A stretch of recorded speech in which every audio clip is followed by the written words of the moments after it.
Ice cream, logical cream, flavors. Let's make a move, get away, what's your flavor? Tell me what it is again. What you like, get it twice, what's your style? Let's get crazy, let's get lit, let's get wild. Take you out, show you off, what's your flavor? Tell me what it is again. Anywhere in the world, take you mild. Show me the real, you go and let it out. Your flavor, vanilla mix, some brown coat. What's going on? What's going on? It's your boy Icon E, and we're here on 95 South TV once again. First and foremost, I want to thank God for this opportunity to be able to come on this show, on this great platform, to be able to talk and discuss and have great interviews with great people.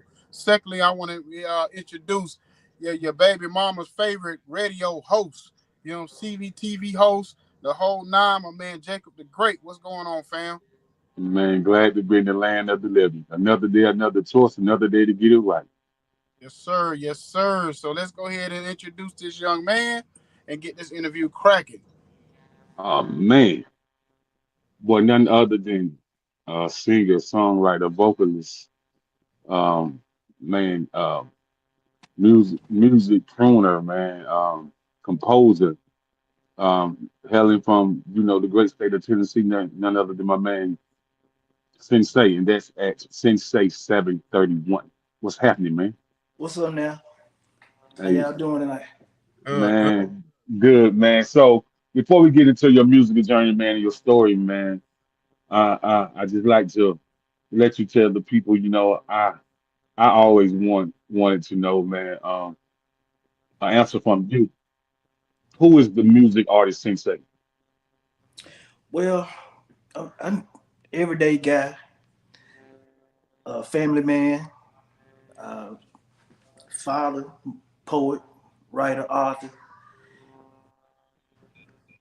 Really just trying to tell honest stories in R&B. So trying to keep the real R&B relevant. Okay. So, uh, for you being who you are, what does R&B mean to you? Uh, Good stories about love, stories about hurt, heartache, um, happy feeling songs. It's just R&B music has always been a big part of my life. Is when you're down, it's a song that you can find that'll make you feel better. If you're feeling good, it's just it's feel good music. In other words,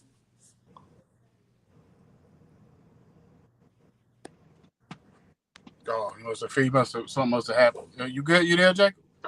Yeah. I'm here. Can you hear me? Okay, yeah, we can hear you. All right. So, I was somebody trying to call. Sorry about that. But you know how people say the first day I fell in love with hip hop was. So, when did you fall in love with R&B? it had to be originally. Like originally, I wasn't singing. I was part of a group where I did. It was part of a rap group that I was singing hooks and I did beats and stuff for them. I really never had interest in being an artist at that time. So I really just fell in love with music. It's not just R&B. It was everything about it. Like when I first fell in love with music, it was like I think I was in the seventh grade, and we would hear stories about like Beethoven and Mozart and all these imperfect people that made such an impact that the music is still listened to now, like years and years later after these people are gone. So that's originally how I fell in love with music. But I think I did band like after that. So I was a trumpet player. So I really didn't start singing until like later on in life. Okay. So, can you rewind the journey and take us back to the very first time that you recorded your first R&B track? Can you tell us mentally, emotionally, musically, what was that feeling like?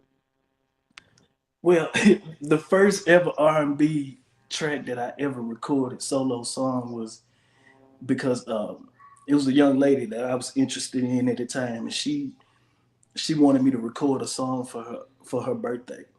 So that's actually how I ended up recording my first R&B song.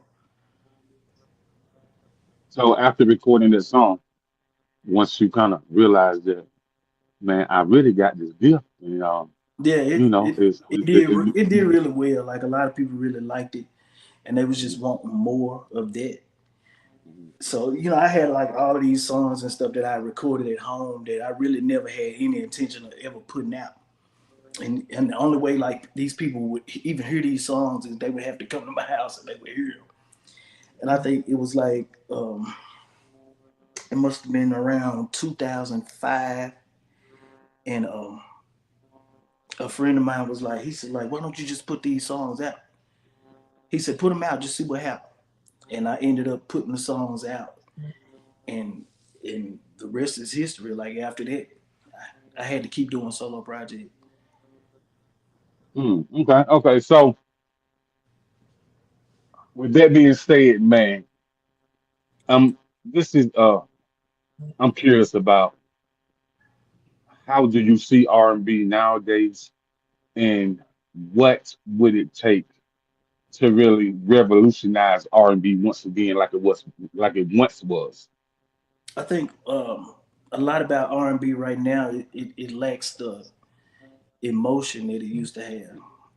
It's like it's really no emotions in it. And I think far as on the songwriter side of it, I don't think the songwriters put enough thought into their songs anymore. It's like it's nothing, it's no mystery. It's everything that they're saying is so straightforward and to the point that where it's no mystery, it's no creativity. It's just and I think a lot of it too is like there's there's not a lot of real great vocalists now. Like a lot of people don't sing. It's too much auto tune. It's too much technology involved in R&B right now.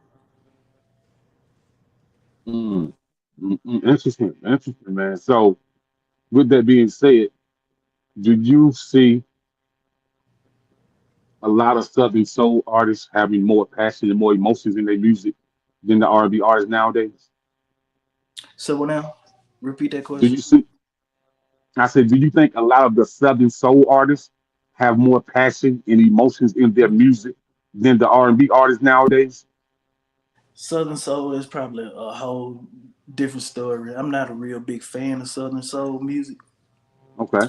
but like I said, it's a lane, and they have their thing over there. So I let them have that over there, and I'm gonna stay over here where I'm at. Well, I just tell people, I mean, how I grew up, you know, Yeah, I, like I said. I, I grew I grew up off the soul blues music and the R&B music. So Hmm. when I think of Southern soul, I think of Otis Redding, I think of Johnny Taylor and Marvin Cease. But when I think of R&B, I think of the Manhattans. I think of Donny Hathaway. I think of the Temps. I think of James Ingram. People like that. So you know what I mean. But all music got a purpose that it can serve. So I just wanted to see what you think now. For you as a musician and an artist, thinking outside the box, do you like people like Queen, Maroon Five, Oh yeah, people like that? Okay. yeah. I listen to all type of music. I'm just a fan of music in general. So if it's good music, I can listen to it. So it's the only thing that I really can say. Like some of the hard rock stuff I can't get into, but other than that, Mhm. I pretty Okay. much listen to everything. I can dig it. I can dig it. Like Okay. you can find inspiration everywhere. Like it's Yeah. so you never Mo- know. It's just good music is good music. You can't deny it. most definitely, man. And so, man, I'm gonna turn it over to you, man. And man, very great answers, very, very in detail. I definitely appreciate that. All right. Oh, we're gonna take a quick break. We'll be right back. Okay, we back. We back here on 95 South TV with the singer songwriter Sinsay. So, what exactly? Okay, sensei. I know that's like basically a martial art terms. What does sensei mean in the martial art world? Well, he's a teacher. Okay, okay, got you. So you feel like, so basically, when you came up with that name, were you in that mode of teaching people, or it was about teaching yourself, or what Yeah, was? like originally I was going to school. Like I was going to school to be a music teacher. Mm-hmm. So I think, and then it was just one. I think how the name came about. It was my father used to watch a lot of martial arts films like growing up, and like Sensei was always the baddest one in the martial arts film. And so I remember I was toying around with a bunch of names, and I wrote like a bunch of names down on a piece of paper. And it was an album that we came out with like in 2002 with StackedUp Records when I was with them. And when they put the album out, that's the name that they put on that actual CD. So after that, I just stuck with it because it was Okay, already out there. got you. Now, I'm gonna tell Jacob I do kind of defend or concede in a way why Sensei, even though it's the first person I ever actually heard say they didn't really like, the Southern Soul sound. But the reason why I can defend you to a certain degree, because I think what happened is some people came in and almost kind of water it down, meaning it's been certain artists come in. I don't want to say no names, but it's some people come around and kind of playing around with it. They don't like. Yeah, and that too. I always say like Southern Soul kind of where R&B artists go to die. So it's almost like I don't, and that's just a personal opinion about it. Like I feel like I don't really want to offend nobody, but they say too Hey much. man, hey man, listen, hey man, it's 95 South TV. That we're gonna talk about it. We're gonna talk about it. Say what you feel. But it just seems like a lot of artists take that route because it's an easy way. It's an easy route. A lot of the songs sound the same. A lot of the bass lines sound the same. A lot of the subjects are the same.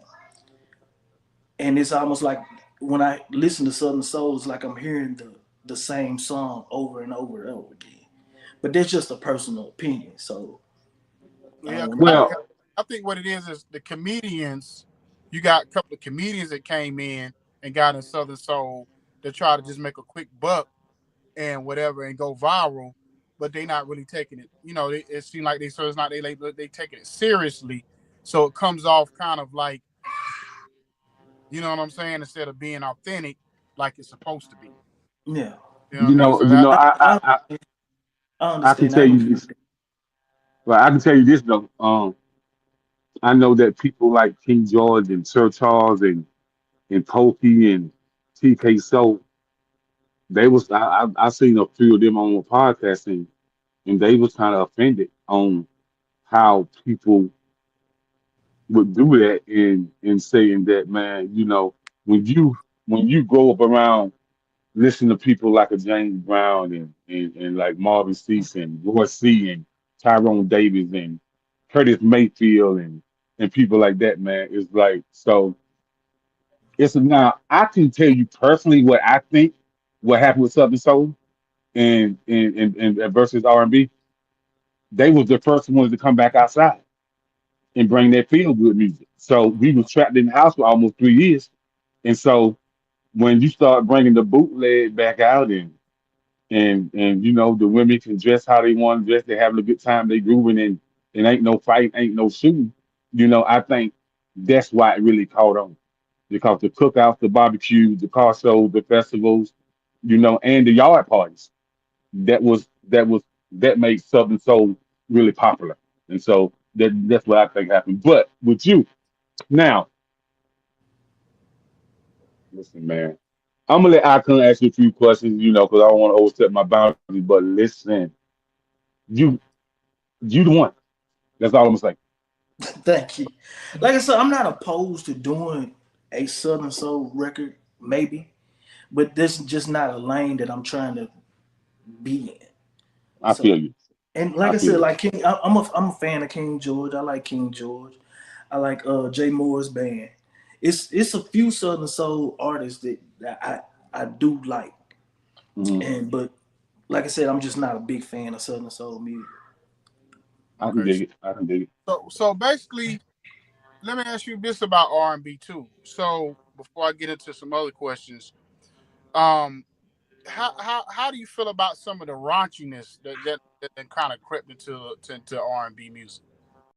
You know, You say, because I think kind because you kind of had some light what you call how they call it soft porn, and you kind yeah, of almost like soft kind of raunchiness with like Jodeci and them back in the day, and then Pretty Ricky came in and kind of took it to another level.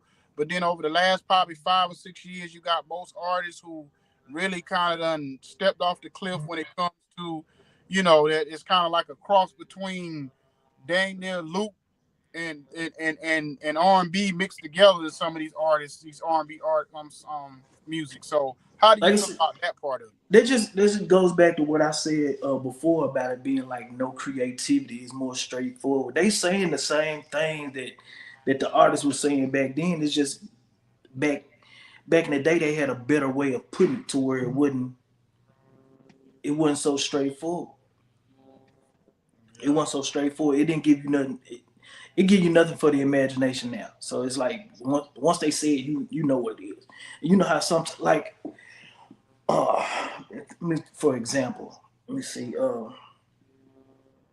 I know Next had a song out that was in the clubs that was really it's Hmm. probably one of the nastiest songs you ever heard. But the way that they put it and what they said, when you come to think about it, they were saying some really bad stuff in this song, but the way they said it, it Mhm. wasn't offensive to people.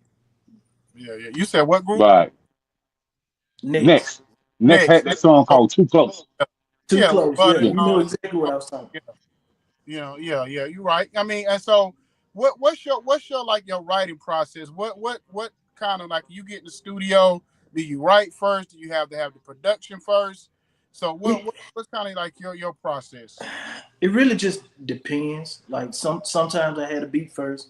Sometimes I find a beat and I like the beat and I'll write to that. Sometimes I write to nothing and we build beats and stuff around it. So like I usually can come up with good ideas and good subjects and a good starting piece. But I got a group of talented producers that I work with, and I can be like, look, this is what I'm trying to do. This like right here, and they come along and they say, okay, well I'm gonna add this and I'm gonna add this, and by the time it gets done, we got a really serious project.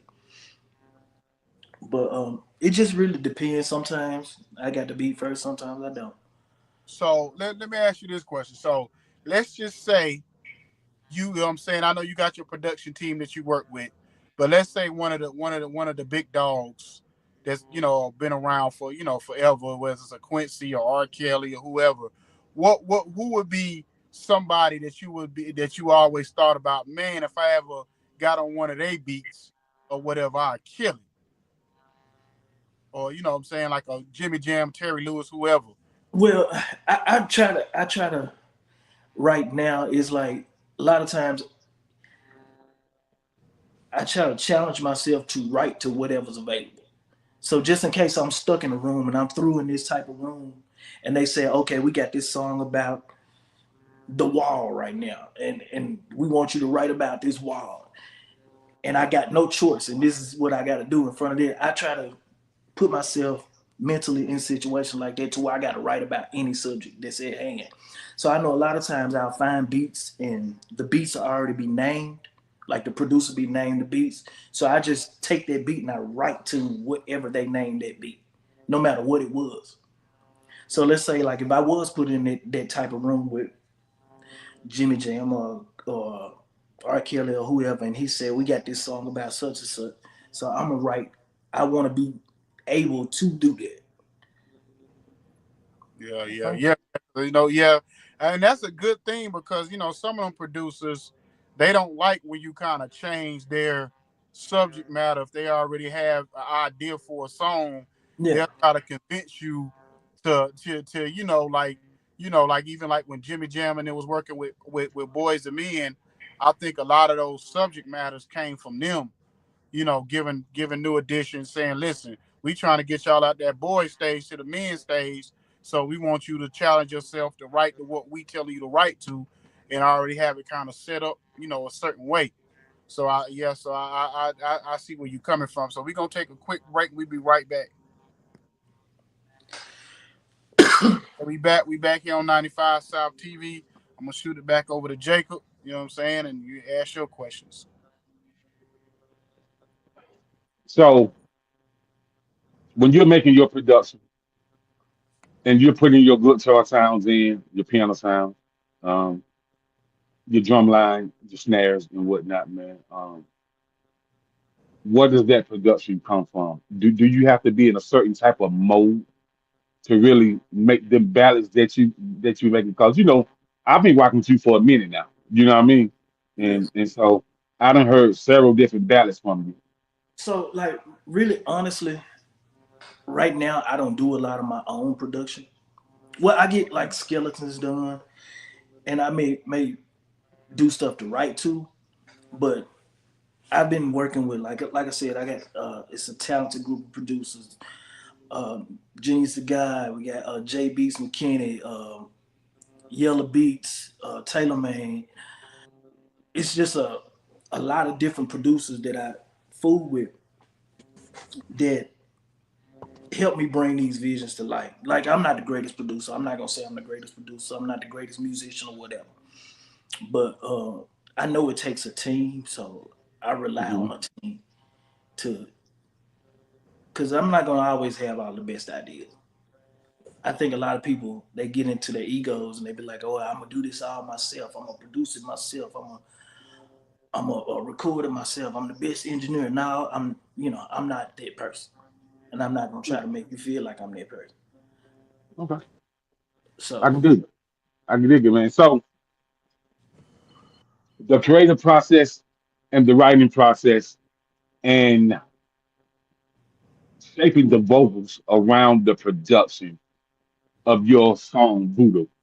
How did that come about? well, Voodoo was an idea to shouts out to Jerron Lockridge too, because it's in a movie called Betrayal. It's on Tubi. He called me up and he was like, "I got this scene for this movie, and I need you to write a song for this scene."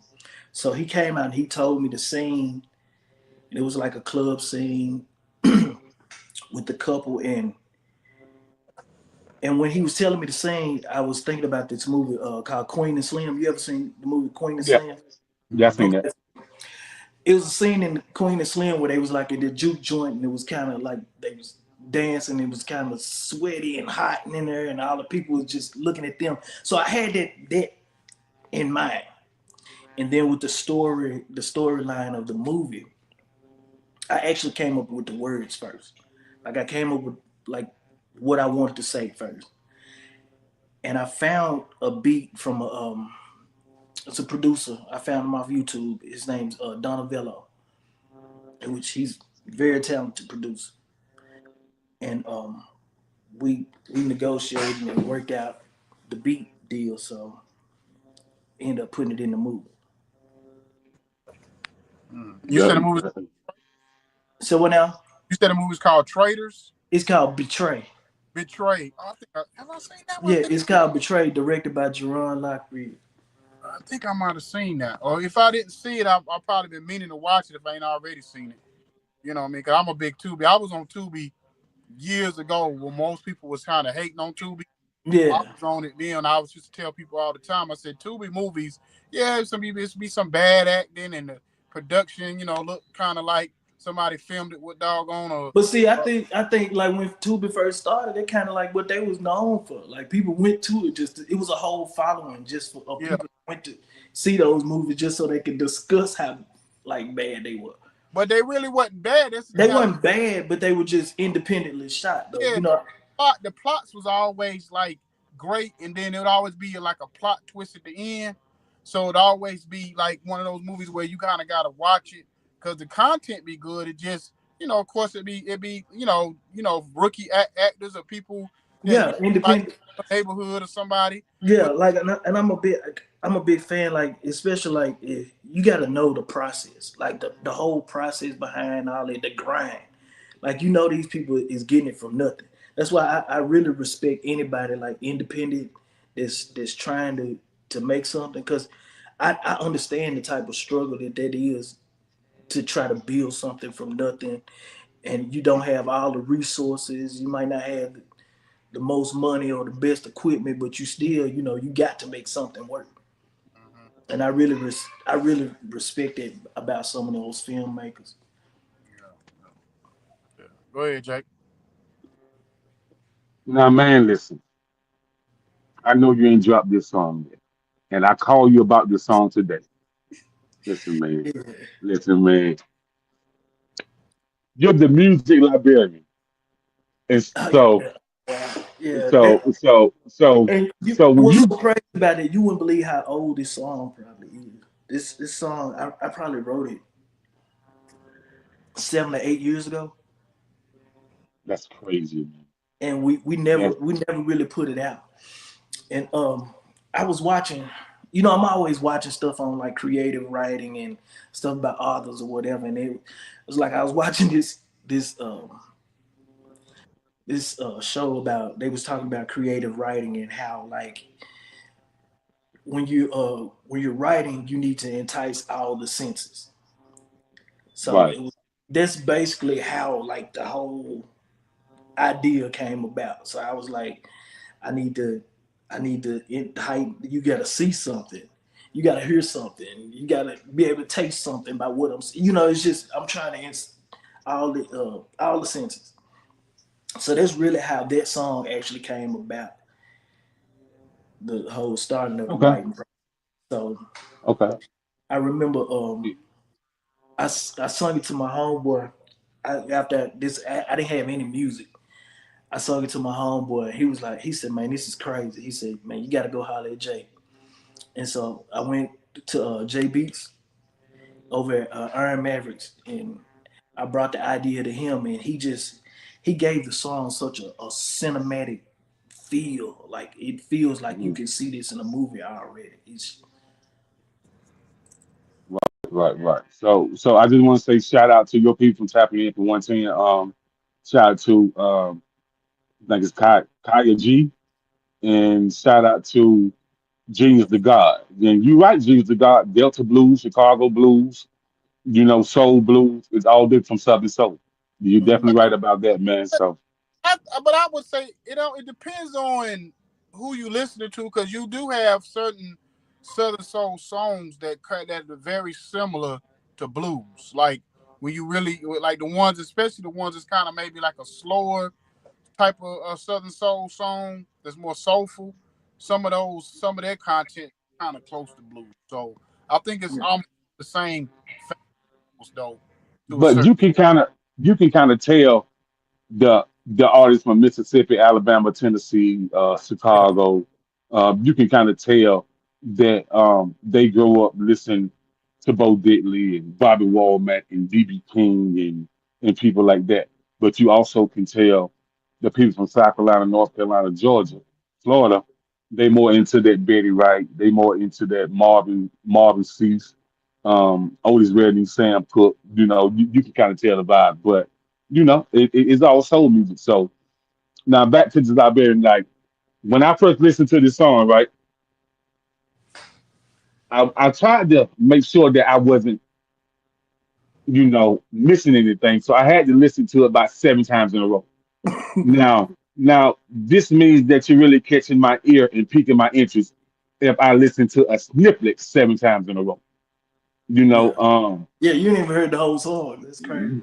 exactly. So when I'm looking at the promo you did and you got the book sales there with all the books, and then the song come out when you telling her to let you read. You want to read her mind, you want to read her body. Just don't interrupt me. Just let me read. Yeah, I said, man. I said, boy, he a fool for this, boy. I said, boy, this a wild song.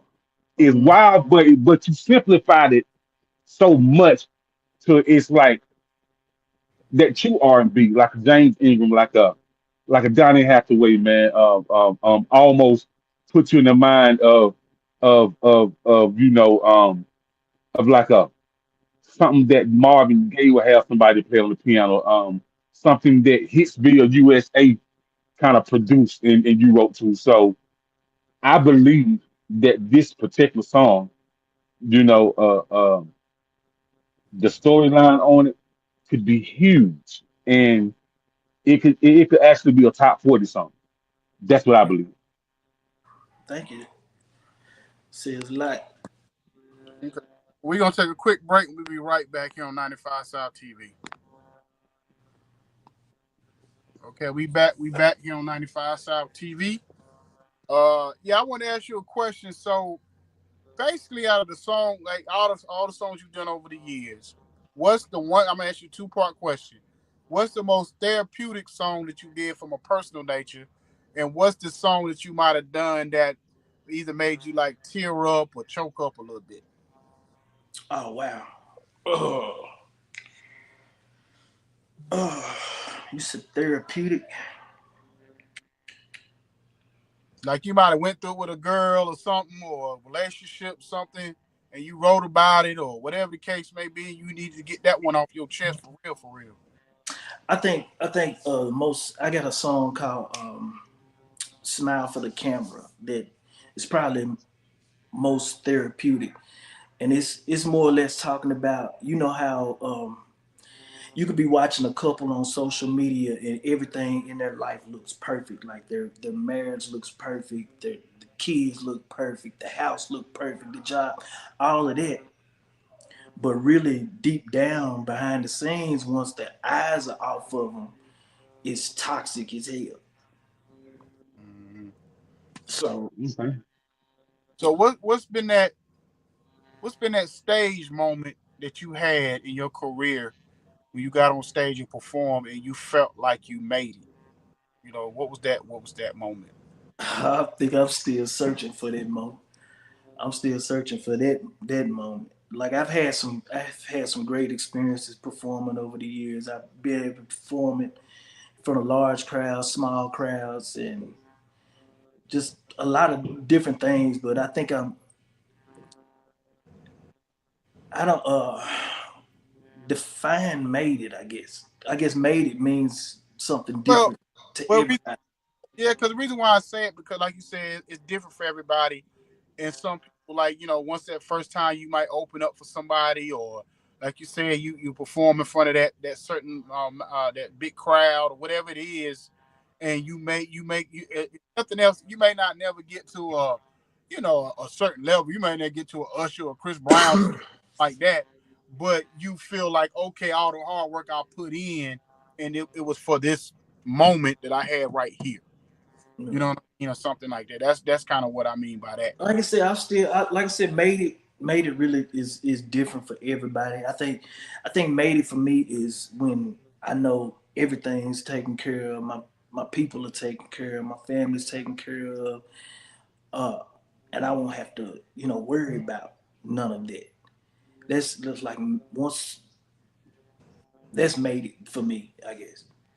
But Okay. Well, so what's so interesting about that, fellas, is man, I was just looking at something on Wednesday, right? And so I looked at the weekend dates, tank dates, people like that, man. But when I looked at it, guess who got more dates than Tank in the weekend to tour in 2025? You who wouldn't even believe it. John who B. was oh wow. John Yeah. B.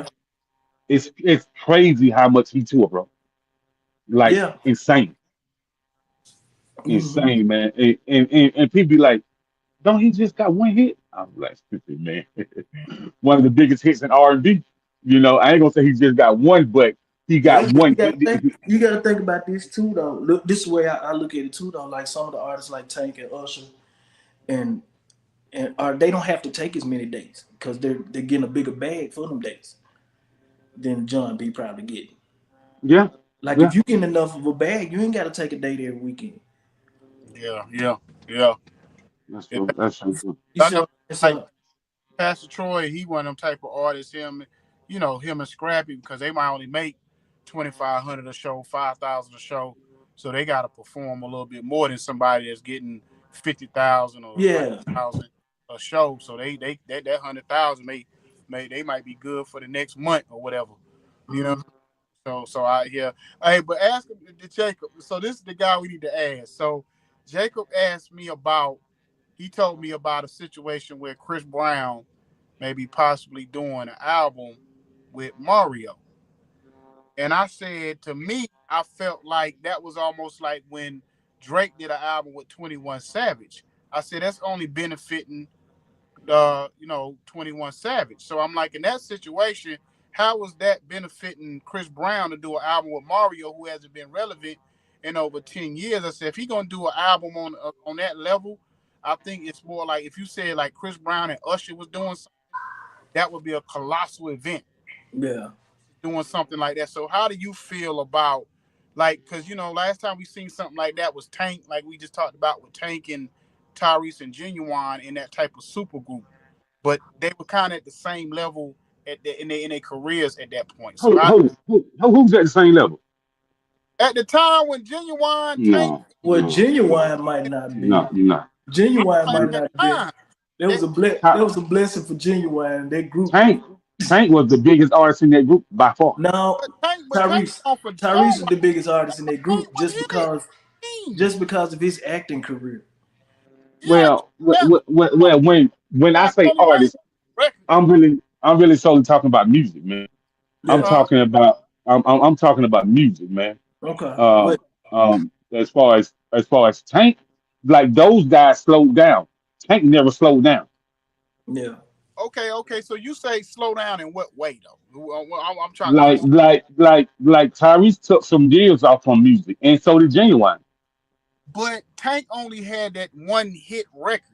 Is you Genuine crazy, got bro? multiple hit Tank got records. one. Tank got one hit. Well, how many more? How No, many no, other than no. out of the hit got?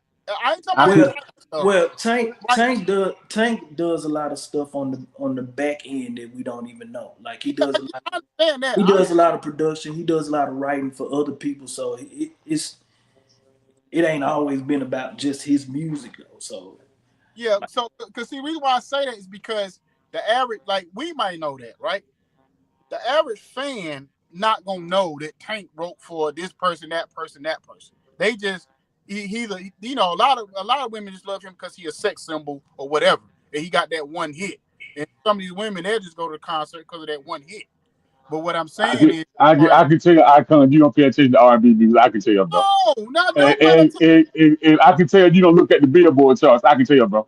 Okay, then give me another song other than I Deserve that he got. Now I ain't talking about he wrote. I'm talking about he performed. Give me one other song. He got plenty of them, bro. You see, you can't give me one. See, you talking about he You got got plenty. the. Hey man, Tank yeah, got. he I had deserve. He emergency. got. He got closer. Uh, what's the other that when we Yeah, when we. and Okay, so we said it's what I'm saying at the time when they performed, they put the group together. When you talking about these songs, Hmm. career wise, they were kind of in the same. Like at that point, their career was the trajectory of their Never. career was kind of the same. So it Never. makes sense at the time. But you saying Chris Brown and Mario, that's in a whole different. That's like arena and But but club. yeah. but but I can't. I don't see that happening. But It's, see, this he ain't don't even something make that's just been about. This something that they talked about like 10, 12 years ago. It just ain't happened. Well, And it's now 10 Chris say it late. make it happen. Late. It's 10 years too late. It, you don't get to make that decision. should have did it I, 10 years ago. Chris too far gone now. He should have done it Hey 10 years. man, You shouldn't slept on hey that. man, hey man. If that's his homie, he still like he feel want to do it. He's still like, hey, I'm here for it, bro. I don't see it happening. no, It'll surprise me if it does. Yeah. So. But anyway, man, I think that and I was just listening to something, man, and the good R&B music. People ask me, man, Jacob, what do I find good R&B? I be like, it's all over the place. It's a lot of new artists that's great, bro. They just It independent. just, Y'all don't it, know about them. yeah. It just ain't main. It most of the good R&B right now is not mainstream. No, it's not mainstream, man. I say You gotta it's search great. for it. You gotta search for it. There's some great artists out here, they not getting the recognition. And I think like right now there's not enough platforms for independent artists because it's like Man, all listen. the it's like the radio gonna play a certain list of people. These video shows are gonna Mhm. show the same group of people. It ain't like it used to be like back in the day where we had shows like Video Soul and stuff like that. They used to bring in like they used to debut new videos and you get to see new artists and they used to Hmm. bring new artists on the show. Yeah. But we don't have shows like that. Like even when they had the 106 in Park show, they showed the same videos Hmm. all Yeah. week long. Yeah. I could almost couldn't stand. We're gonna take a quick break, and I'm gonna answer that on the other side. We'll be right back. Yeah. We back on 95 South TV, and I agree with you because I used to it drive me crazy on 106 in Park because it come on Monday through Friday, and like you said, they had that top 10, and they may switch out one or two songs, off their top 10, but it's the same top 10 today. Whereas you know with Donnie Simpson, and they just play random stuff throughout the week. Then they had their top 20 on that Friday, and you Yeah, could on Friday. Yeah. Friday top 20. You know what I'm Mhm. saying, or whatever. So I think, like you said, they don't have the platforms where they just put like R&B. Like we need like videos like BT need to go back to having like a R&B, show on there. You know what I mean? So they can play the newer stuff so we can kind of, because I just seen, it's funny because Jacob laughed at me. I know Day 26, they just put an album out. Jagged Edge, I think they just put something out. So I definitely need to listen to Jagged Edge new album. Because they got their 25th year anniversary tour they own, I believe Yeah. it is. Hey man, listen, this ain't my business, but I seen somebody on Twitter say, "Man, I hope this Day 26 new album sound good." And I seen somebody reply, "I don't know. They might well call this new album the Diddy Effect." I said, "Hell no." I said, "No, bro." I said, "No, bro." I said, "No, man." But I ain't gonna front. Those are some talented brothers. But Yeah, I like their first project, yeah, but but like, was it all them or was it that Diddy sound? They said it was more yeah, Diddy. It was You that know Diddy what I'm saying? So like, sound. you can't, Diddy might be in all type of shit, but you can't deny him as no producer.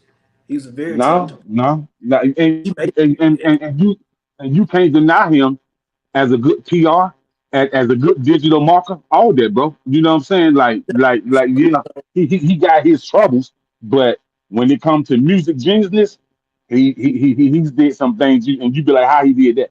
Yeah, like I said, Now, I'm not defending him in no kind of way, but what great artist in the history of time didn't have some serious problems?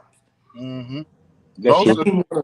probably more talented they was, Your name. That's what I'm the saying. more hole they were. The more talented, the more crazy they Yeah, probably was. yeah, yeah. Right, right. I'm telling you, So, you really got to be off somewhere to think of some of this stuff. To even think yeah, like, Mm-hmm. yeah, you might be do, man. off my. So, No, you, and, you and never then know. and then, man, I just hope they prevail. So, when you're on stage and you got that live band with you, what type of feeling is that for you? Oh, live band's the best. Like I love performing with a live band. And right now, I'm really that's mainly what I'm trying to do is perform. I'm trying to get a band together now to tour and because live is so much better because it's like you can improvise so much. Like it's no show is the same. I know a lot of time when you're performing with tracks, you're pretty much doing the same show over and over and over because you can't improvise nothing. But when you got that live band behind you, it's every show is gonna be different. You get like I, you could be singing something and then all of a sudden like you see somebody in the crowd doing something. You could wait, stop this. Let me talk to these people for a minute. You got so much more control over your show if you got that live band. I remember, man, when I was living in Rehoboth Beach, Delaware, back in 2005, bro. I used to manage a live band that only did Motown covers. and they would pay that live band $6,000-7,000 a show, bro. Easily, Yeah, it's more easily, money. bro. Bro, that live band, whether you're doing your own music or whether you're doing covers, they get paid, bro. Mm-hmm. They Yeah, definitely get paid, man. So that live band feel is something that people are looking for. So I miss I miss people like Mint Condition. I miss people yeah, like and shout out to in RP to Dwayne Wiggins from Tony, which was great because a lot of people don't know. Without him, there would have been no Destiny Child. He yeah. produced all I their think tracks.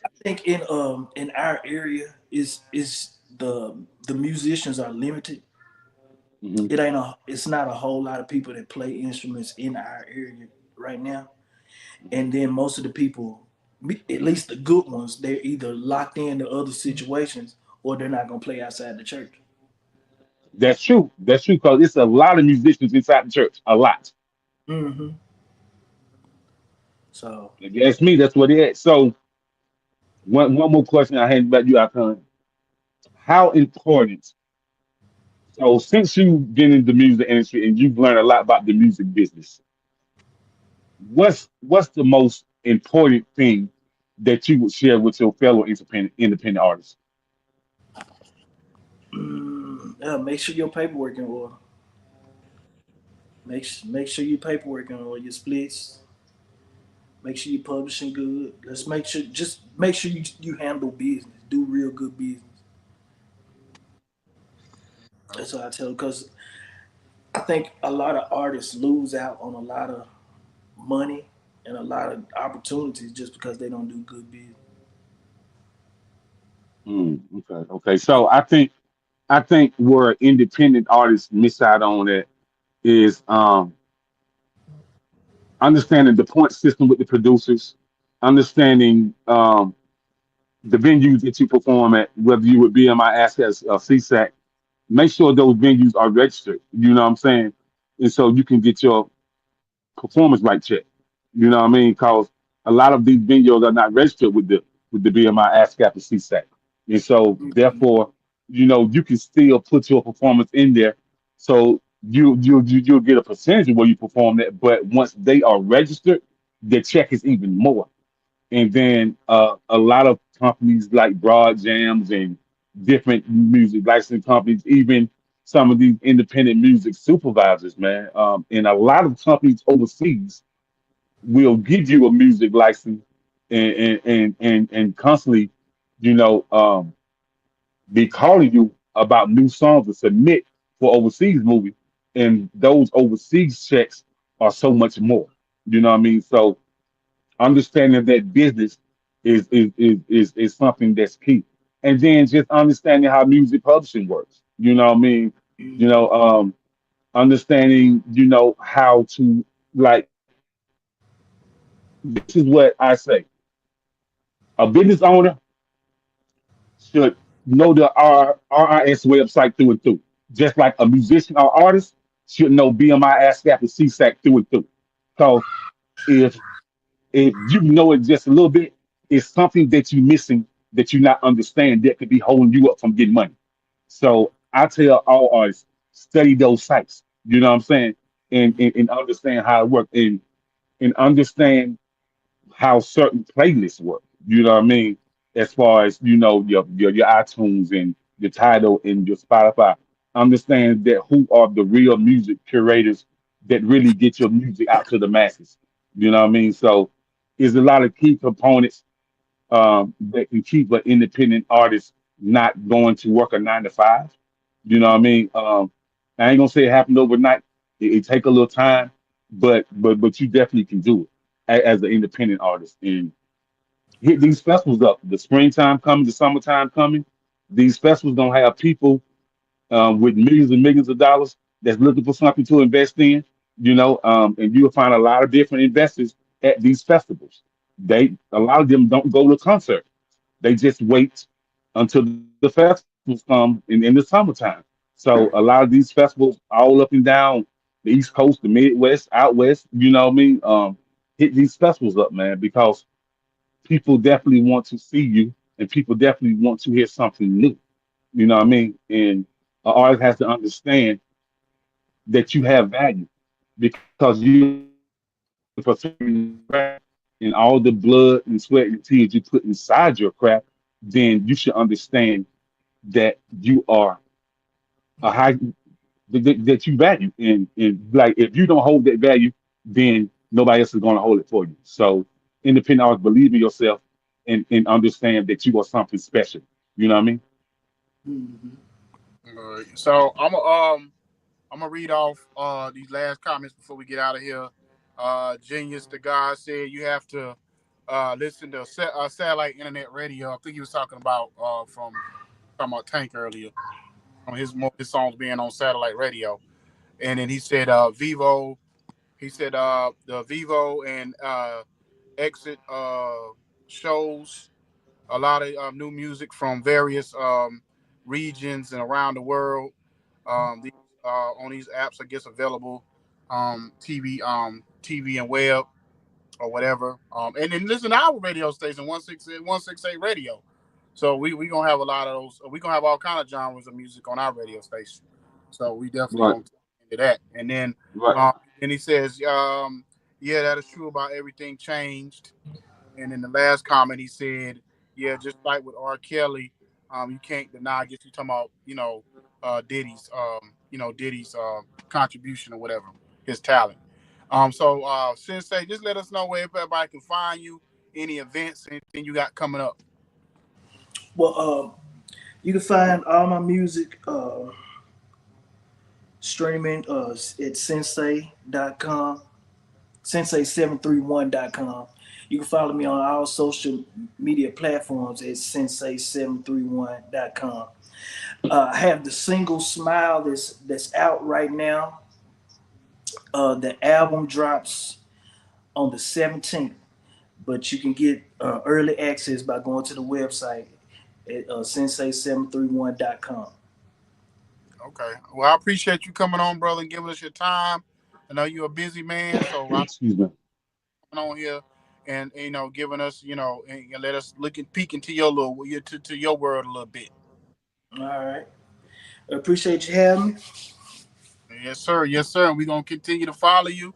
And what I'm saying, just send Jacob that music, man, and we put it in rotation. Okay. I got you. All Yes, right. So sir. y'all have a blessed and wonderful night. See everybody next time. All right, you do the same. Peace. Peace.